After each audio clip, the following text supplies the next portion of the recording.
Good morning and welcome to Zoom with Czarny. I'm Dustin Czarny, Democratic Elections Commissioner for Onondaga County. Today is Thursday, May 4th. Hey, may the 4th be with you. Happy Star Wars Day to all who celebrate. Me, I'm a big nerd. I celebrate that. And this is my interview with Blake Carter, who is a Democratic candidate for County Leg in the 6th District. This is the Marcellus, Skaneateles, Camillus, district that is in the southwest corner of our county. He's running against Julie Abbott, the Republican incumbent, and he has a phenomenal story. He's a longtime political activist, first-time candidate, but is really making his name by going to put in a lot of work into a district that is not necessarily all that Democratic, but one that has voted pretty closely in the past on the county ledge, and also there are some favorable signs on national races as well. So check out that that interview coming up right after this. A few things in the news this week. The New York State government finally passed its budget.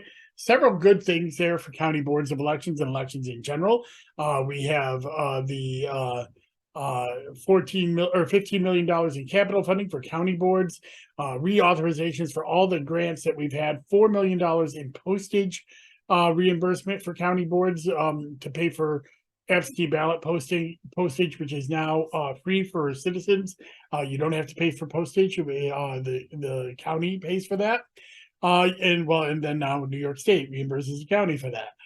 There's also quite a bit, almost $39 million put into the public campaign finance board, which will bring in 56 new positions to get ready for that public campaign finance that is going to be enacted next year. It's a good step. The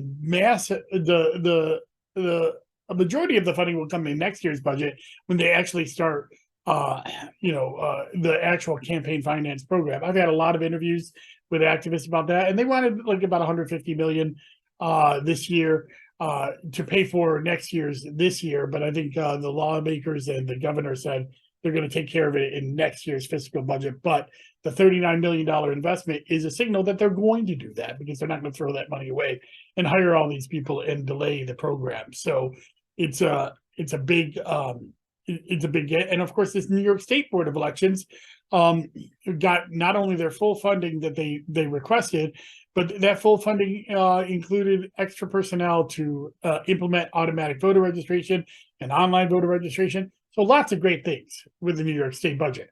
None of the program bills or the legislation got into there, but usually that's the case. They like to pass those on their own, and there's still a month left in the session. So hopefully some of those bills will be passed. I'll be talking about bills that are the priority focus for the Democratic Caucus of Commissioners next Tuesday on my Commissioner in the Car. And I'd be remiss not to talk about a news article that happened yesterday where there was a question that I was quoted in about the county exec putting on a video on his website regarding a Micron, and it seemed pretty, I guess the best way to describe it is McMahon centric. And those kind of videos were, that are, it seemed almost like a campaign video as opposed to a public education video. And this was paid for by county funds, put on the county website. And so there was a question about whether this is legal. And I'm not a lawyer. All I can do is interpret New York State election law, in which I did. And there's no prohibition to something like this in New York State election law. What this would be is a question about whether the Hatch Act was violated. And I'm not really sure about that. I'll let the lawyers resolve that. I know that Christopher Ryan, the floor leader for the Democrats, issued a letter immediately asking for the video to be taken down and the county to be reimbursed the $6,000 that was paid to a firm that actually does a lot of County Executive Ryan McMahon's campaign videos. So there's a lot of connections here that uh, are there. However, the video itself didn't say vote for Ryan McMahon. The video itself didn't point to the campaign website. So there is going to be a lot of question about whether, whether that's appropriate. Oh, and whether that is legal.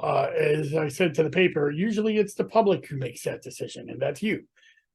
So that's something that the public usually has to decide whether their public taxpayer money should be spent in this type of way, especially ARPA funding, which is pandemic relief funds from the federal government.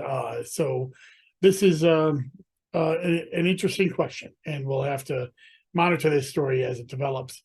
But I wanted to acknowledge that I was quoted in that story and why I said that I don't necessarily believe there's anything in New York State election law on that, because there isn't. And that's my field of expertise. So that being said, stay tuned for my interview with Blake Carter, Onondaga County Legislative 6th District, Democratic candidate.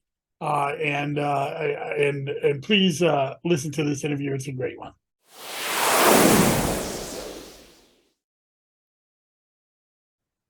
And we're back. I'm very happy to introduce my good friend, Blake Carter.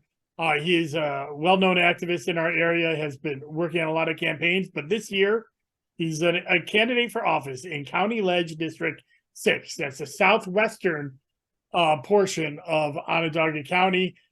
Blake, thanks so much for coming on Zoom with Czarny. Thank you. Thank you for having me on here. So Blake, you're running for office for the first time, so you got to introduce yourself to the voters. Tell us a little bit about Blake Carter. What's your background? I'm coming in as somewhat of an unknown, even though I've worked with a lot of the people in our area. I graduated from high school in 2004 from Jordan Elbridge High School out west. I've spent most of the last 35 years on the western side of Onondaga County. I started, at Elbridge and went back and forth to Camillus. I lived in Beeville. I lived in various parts of the city of Syracuse, the town of Onondaga. I've moved around a lot growing up, but we pretty much stayed on the western side of Onondaga County. I've spent about 12 years working at Lowe's Home Improvement after high school. During that time, I met my wife, and I was able to go back to school to get my degrees. I got an associate's at Onondaga Community College, then transferred to Syracuse, where I got my bachelor's in economics with a minor in political science. And I spent most of my time when I went back to school in 2016, starting then, just looking at poverty policies and things that I always wanted to make changes, in our society, and the problems that we have now. So when I transferred to Syracuse in 2018, I at the same time, my wife and I, we had our first child, my daughter Riley, and instantly it became, my life was before about me and about our family, and then it became about them, about my kids. And I was thinking about the world that we're bringing them into, and it wasn't what I thought it should be. And my wife calls me idealistic, and I love that. I consider myself a hybrid, realist and idealistic, because I feel like no matter how hard these issues are, I think that we should always strive for that ideal world, and I want that for my children. And so that kind of got me started. When I was at SU, I was able to intern and then start working for the state assembly for Assemblywoman Pamela Hunter, where I spent 4.5 years with her office. And then after that, I left and started working on campaigns. Last year, I was happy to work on 11 campaigns in 4 counties in our state, as well as I did some virtual work for Georgia and Nevada in those races. So that's a great story. I don't know if you know this about me, Blake, but I'm actually a native of the southwestern portion of the county. I graduated from Skaneateles High School in 1990. Ah, those So were our rivals. And you Jordan were our Elbridge, rivals. Skaneateles. Jordan Elbridge was our rivals. I don't think we were in the same generation. I don't think I'm a No. little bit older than you, but yes, but you know that's why I really wanted to have you on the pod, because this is an area that I'm really you know, I really care about, and I know you do too. But why don't you tell us a little bit about County Leg District 6? You know, we're talking about the southwest corner, but what is this County Leg District that you're running in? You know, what towns does it encompass and all of that? Right. Yeah, so it's most of the town of Camillus and all of Marcellus, Skaneateles, and Spafford. Previously, there was less less Camillus and more Atisco, but through the redrawn lines, Atisco is gone, and now the northwestern part of Camillus has been added in, and so. That's what it encompasses, and it's a good breakup of it's a good mixture of rural and suburban, and it gets right into it almost touches the city of Syracuse, you know, near Fairmount, and so I feel that this is an area that has a lot of diversity in what it is. You know, there's a lot of rural land, a lot of suburban areas, and you know, and it touches into some of the more urban areas as well. And so you're a first time candidate. You've been on campaigns before, so you're not a babe in the woods. You know how hard campaigns normally are, and a district like this is a little more Republican than some of the other districts in Onondaga County, and it's a pretty hard district to run in. So why are you running for office? What brought you to running for county ledge? So yeah, it's a fun, you know, question of why. You know, I wanted to make, like I said, I always wanted to make things better. I wanted to make society better, and I feel that I have the knowledge and experience to do that through my education at, you know, at OCC in Syracuse, and my, you know, my time working, you know, for the Assemblywoman. And, you know, in the districts that the Assemblywoman runs in also are areas that are mixed with, you know, Democrats and Republicans. So I've had a, you know, a long history of working with or speaking to Republicans, and I, you know, I enjoy the conversations. I think that it's important. And last year, while working on several campaigns, you know, it's part of the job, and so that doesn't really deter me at all. I am running because I feel that I am the best candidate. I'm the best person, the best fit for this position. My background would help the entire county, as well as I feel that the people in my district can look at me as someone that should be representing them. And Um, so yeah, so yes. that, I mean, that's great, and well spoken. But so, what are some of the issues that you think are either not being addressed or that you would like to address in your district?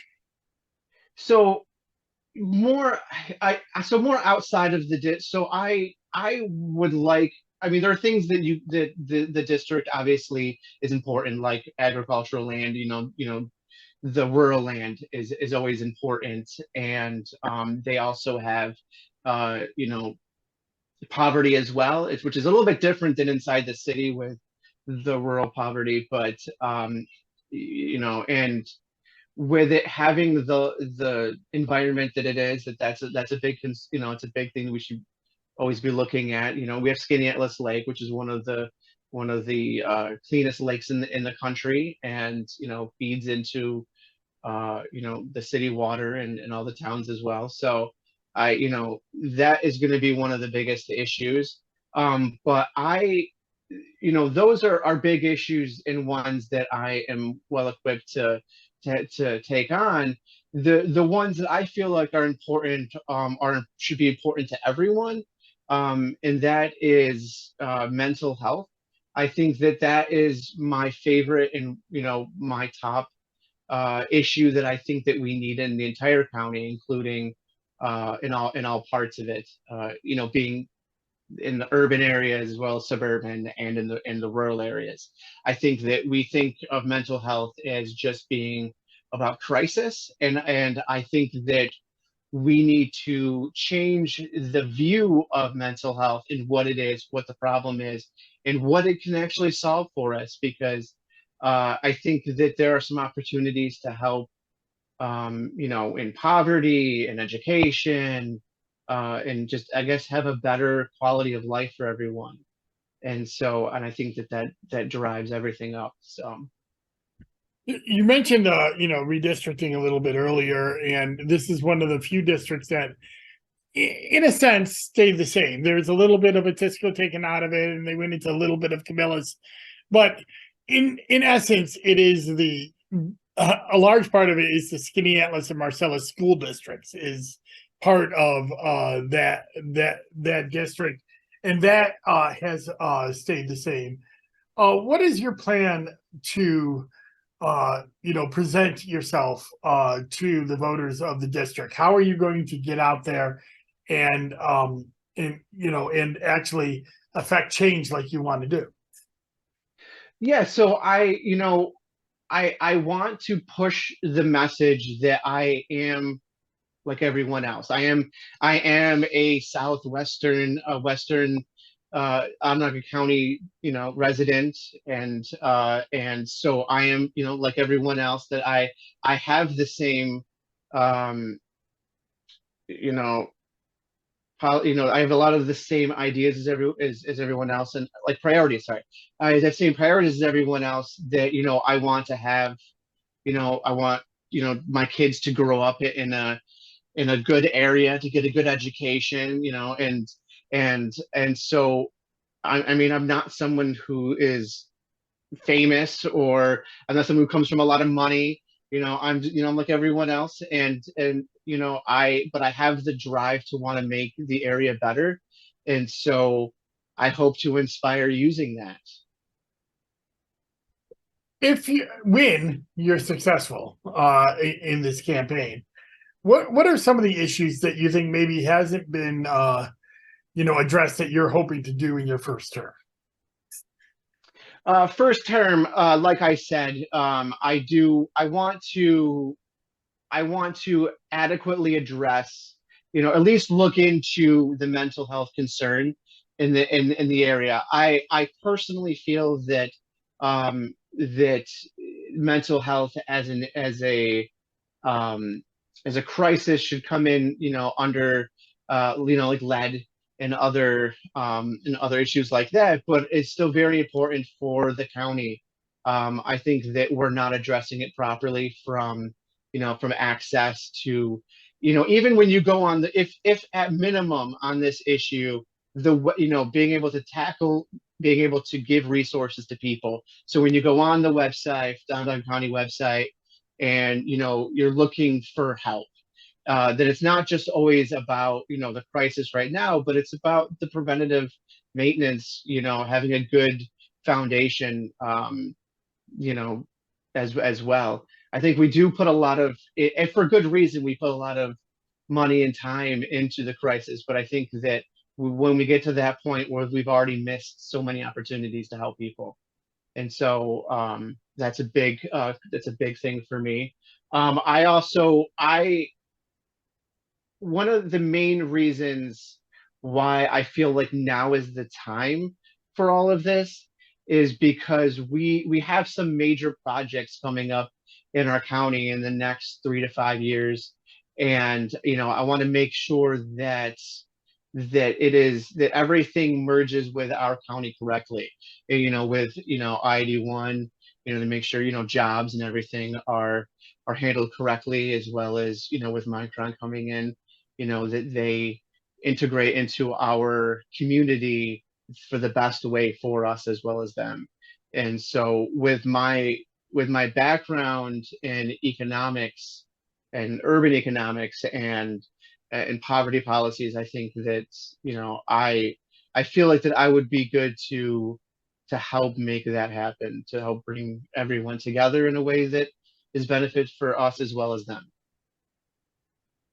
I'm glad to hear you mention, the growing projects that are coming to Onondaga County, because there is a lot of change coming our way with Micron coming in, with 81 coming in. I know the trucking industry, runs, down through 175 there, right through the village of Skaneateles. There's a lot of worry that additional trucking from Micron will bring in additional traffic, even with or without 81 being changed to going through the city, because really the traffic will go around 481 to get to Micron, so It's not that big of a deal. But you're also talking about mental health and prioritizing mental health recovery and pandemic recovery, and I can't help but read the paper today, and there was an article in there about the county exec using ARPA funds for a campaign video, basically on his website. And then we also, we just spent $85 million at least in county balance on an aquarium. And, these are issues that I think a lot, have been in the paper quite a bit. We are not a county without resources, because we're spending these resources other areas. What do you believe? Are we spending the resources in the right areas, or should we be looking at that differently? Absolutely differently. I think that, and I always like to start this conversation out with saying that I am a firm believer, without context, that the aquariums are good projects. They are, I think that we sometimes shut down the other side when we know that it's not something good, or that we have better ideas, but we need to address that, in general, that aquariums are good, especially ones that are AZA approved, AZA members, that they are good projects, but not what we need right now. We have issues, especially with, and when I brought up Micron earlier, I love that they're coming here, and they will say that what we can do to prepare for them is going to help in their success. As they're coming in, they're going to be here, and this is going to shape our county for decades, or maybe the next 100 years, whatever it ends up being. That decisions we make now are going to affect that. And so we do need to have people that are in our county legislature and all the other parts as well, that they can help make that transition, better for our county as well as for them. They can do both. And because we need them to be successful as well as us be successful as well. And as you talked about the resources, is any resource that can be applied to helping them succeed should be utilized. Whether it's, if it's taking that money from the aquarium and maybe putting it into infrastructure, maybe whether it be, infrastructure for roads or sewer, water lines, or if we're, putting it into schools, because, they're talking about, in the next 20 years about, jumping up the workforce. Well, that's the workforce that's in school now. So if we put, putting the money into the school system or whatever it is, will dictate what workforce that we have to supply them down the line. So there are dozens of things that would be better spent on than an aquarium, and I think that that is a need to be discussed ASAP, immediately. Yeah, I mean, I love aquariums. I've traveled to go see aquariums, although I was traveling for other reasons, and an aquarium happened to be there. And I think that's one of the, the critics that have made, is that they say, well, all these people are going to come to see the aquarium, but are aquariums in other cities proven to be draws, or are they ancillary benefits for other draws that bring people to those metropolitan areas? So that's going to have to be seen down the road. But and I know your opponent and the county exec have used the line that we needed to do an aquarium to get Micron here. That's what they say. I think it's Well, and there's partial truths to things like that, and I think that that's something that needs to be discussed amongst some people is that there has to be things for people to do while they're here, or they're not going to come here. I mean, and that's another, and it's another important piece. We need some luxuries, but again, there's no way that it's still a good idea with the priorities that anyone would say, hey, our county ranks as one of the worst in the country in concentrated poverty, but let's have a luxury of an aquarium, even if it is something that people want to do. I mean, I have kids, and I have young kids, 2 and 5, and you cannot find enough things to bring them to do.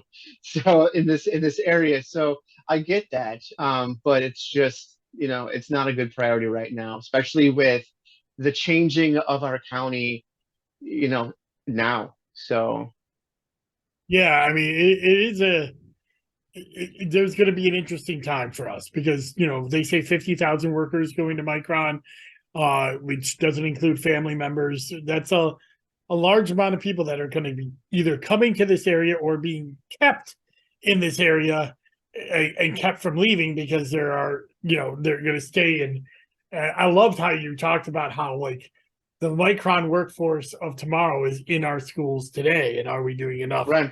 to get that right? That's a great insight. It's probably something I'm going to steal from you, Blake. Because I mean, just think about like that's a all the great negative think of like all the negative things that affect that, and I'm thinking like lead. I'm thinking about like lead in houses and apartments and the quality and what that does to children, and then they're going to be out as adults in a few years, and what are we doing about that? That's so yeah. I take it if you need it. It's a good line. well, I'll credit you when I do. But another thing about your district, which I think is very interesting, is the dichotomy of that. Because again, I went to school out there, and anytime I talk to people, they say I say I went to school in Skaneateles. They think the village, right? But I actually lived in the Marcellus town line, and so there's a lot of rural, a lot of agrarian, a lot of very poor, neighborhoods that Yeah. also went to school in the same school, and we got along great for the most part. But I was middle class, but there was people who got off the tractor to go to school. There were people who drove their Porsches. But that's really your district as a whole. You have these little pockets of prosperity, and then large swaths of agrarian, middle class, suburban type of neighborhoods, and then of course the rural poor. How are you going to be able to fight for all of those needs together?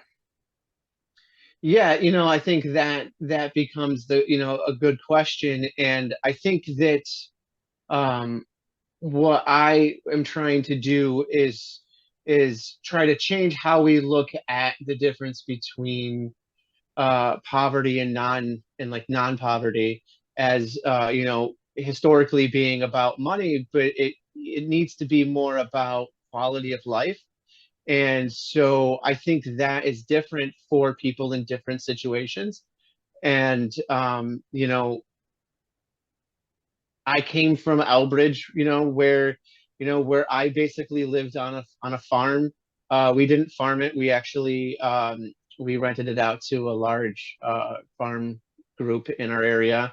But I come from a place where farming is what you do, and and so I have I have a lot for for them and what they do, and I want to help. I want to be part of that conversation as well to help advance talks of what can be done to make that more profitable, or at least, bring down some of the barriers that they have. As you talk about, the issues that they're having, there's a lot of small businesses that also come in there, and we have to look at that. And I'm someone who has a couple small businesses myself, and those are big issues for me. And kind of go back to the aquarium real quick, and because that's another thing that I feel that could be better served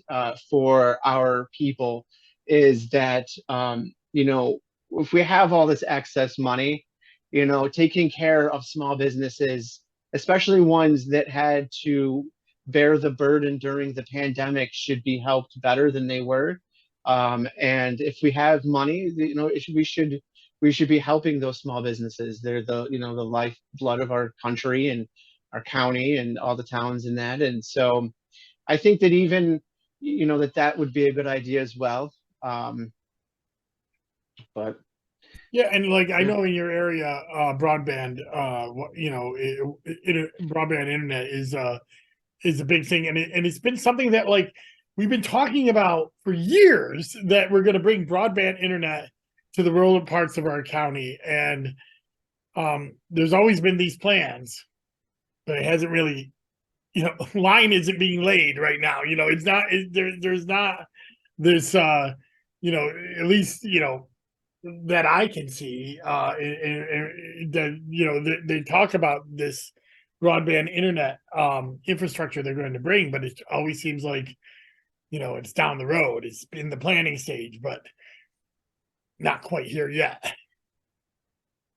Yeah, so something like that, that goes into what I feel about with poverty. Poverty not being just about money, but like I said, about quality of life. And a lot of that is access. You can, there's a lot of other things as well, with healthcare, and that out in the rural areas are issues like broadband. With that being a little bit different, broadband, we need a good conversation. We need to work well with people from different levels of government to help make that one happen. There have been hurdles with that in the past, and being able to work well with the federal, state, local towns to make it all work is something that is needed. And to have that knowledge of how to work well with different levels of government is something that I'm used to. Working for the state assembly, we've worked with our federal partners, towns, and and obviously being in the state and the county. So we just have to push that, and better than what we have. So we're getting towards that time where I like to start wrapping up the podcast, but I always like to end with one question. What haven't we talked about? What is something out there that you want to get out there, either about yourself personally, your businesses, your background, or your campaign? What is something that you want the viewers and listeners to this program to know? Well, I think that the major changes that have happened in my district, as as we turn over the residents, I guess is the best term to put that, and younger people coming into the different areas, that the priorities have changed, ideals have changed, and we're starting to see now the data showing that a more liberal groups are, in Camillus and Skaneateles and Marcellus and Spafford. And so I firmly believe that while this being, are you still there? Okay, sorry, something just happened. So while this, being a tough race with a Republican incumbent, the numbers are trending better, and that means that with hard work from me and others, that we can win this, and that we will. I worked very hard last year on several campaigns you know, where we didn't have a lot of money. So we walked, we knocked a lot of doors, we talked to people. We were the grassroots approach last year, and an approach similar to that here can see a good upset win that I think that we need in our area. And I think it's there. I push it every day. I tell people that, that this southwestern side of Onondaga County is going to surprise people coming up. And so that's what I believe in, and that's what I've seen. You're right. I mean, the southwestern portion of the county has been changing. I did a weekly wonk a few weeks back about Onondaga County and where there's been change in Onondaga County, and we'll be doing a feature on OCL 6 probably later this summer. So stay tuned for that. And talking about the registrations there is a ledge district that, like all of the ledge districts, are coming our way. So, and we've actually been close in several races in this ledge district in the past. So it is not a district that is always wholly bought out. And I think somebody with your energy and Yes. willingness to talk to voters is going to make a hell of a run. So Blake, I'll point this out too. Oh yeah, that if the people who voted last year voted for me this year, who voted out of those areas, if those same people come out and vote, we will win. We had great success in this area last year, and the same people come out again, we will get the win. I whole amen. that is absolutely true. It's there. Odd year elections are more important than the even year elections on your personal day-to-day life. And it's a shame that we have such a drop off in voters in between those times. But we can't have a better turnout unless there's candidates out there to ask them to turn out. And Blake, you're one of them. Thank you. I'm really glad and I want to thank you for not just coming on this program, but putting your name forward as a candidate. It's really hard to run for office. And I don't think people realize that, when you're running for county legislature, you're not running for money. You don't get a lot of money. You're not running for glory. You're really running to be a constituent service. And I really appreciate that. Thank you so much. All right. And Blake, where can they find you on the web? If you go to www.voteforblakecarter.com, the same if you check out my Facebook page as well. And I'll put all the links to that in the show yes. notes as well. So you go follow him. If you want, donate to him, but also, he needs volunteers. No campaign is won by one person alone. So if you're in the Southwest region or want to help out the Southwest region of Onondaga County, check out Blake Carter running for County Legislative 6th District. Blake, thanks you so much for coming on Zoom with Czarny. Thank you. And let's make history. Yes, I agree. And that was my interview with Blake Carter, Onondaga County Legislative 6th District, Democratic candidate, which is from Skaneateles, Marcellus, and Camillus area. And you can go find his show in the show notes. You can find his website and Facebook page. Go connect with him there. He's a tremendous up and coming campaigner in Onondaga County, a political activist, and I think he's gonna surprise some people this fall. So check out his stuff and follow him.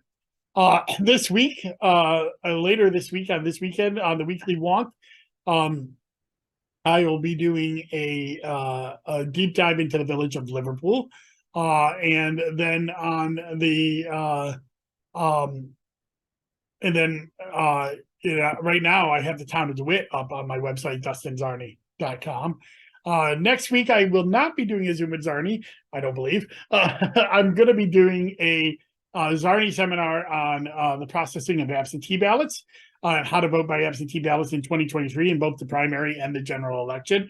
I was waiting for some clarification to come out of the budget, and that's why I delayed it from this last week. So I will be doing it this next week. And on my commissioner in car on Tuesday, I'll be coming back from Albany, so it'll be a little later once again. But I'll be talking about the final legislative push for the New York State session and I'm going to highlight 6 different bills that the Democratic caucus, which also is supported by the Republican caucus of commissioners, are going to push to be passed before the end of session. So that's what I got coming up. As always, enjoy your day, and I'll see you around.